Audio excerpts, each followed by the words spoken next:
how does the SAS office work with the housing? Well, in a couple of ways, and frankly, it's a little bit in flux right now.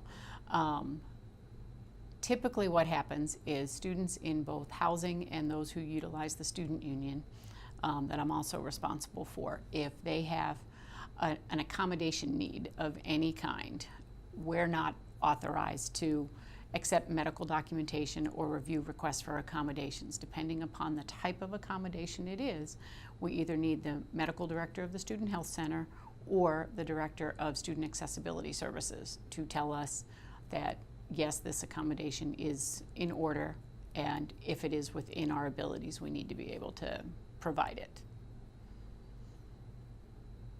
So they give you all this medical information and No, they don't give us any medical information. That's one of the reasons that we work through either the Student Health Center or Student Accessibility Services, because we are not entitled to any medical information, nor do we want it, because then we would be obligated to follow HIPAA regulations, which is not something the average housing office is trained on and wants to be responsible for. So a student who tells us they need an accommodation, we refer them to either of those offices. All their medical documentation is submitted there, and then either of those offices tell us, yes, this student needs XYZ. They don't tell us why, because it is not our business to know why. It is our business simply to provide the accommodation. So, like, if there's a trouble with housing, you know, with a person with a learning disability or a handicap, and they have problems, do they come to you or the housing, or? It depends what the problem is. If they are looking for an accommodation, meaning, for example, a student who is hearing impaired and can't hear a fire alarm and they need the strobe alarm to wake them up, they would tell us that. We would have the hearing loss reviewed and the need for the accommodation documented by either of those two offices, and then we would install the appropriate accommodation, like in that case, a strobe light. If they're having a problem, like we've done all of their necessary accommodations, but I'm trying to think of an example that we've had.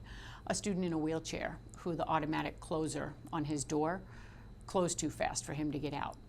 He would simply come to us, explain to us the problem, and our maintenance staff fixes the problem because the disability is already documented and the accommodation is already in place. That's simply a mechanical repair that needs to get made.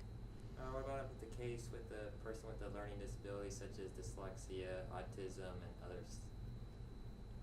Situations. It depends what they need, because again, we don't ask what the medical diagnosis is.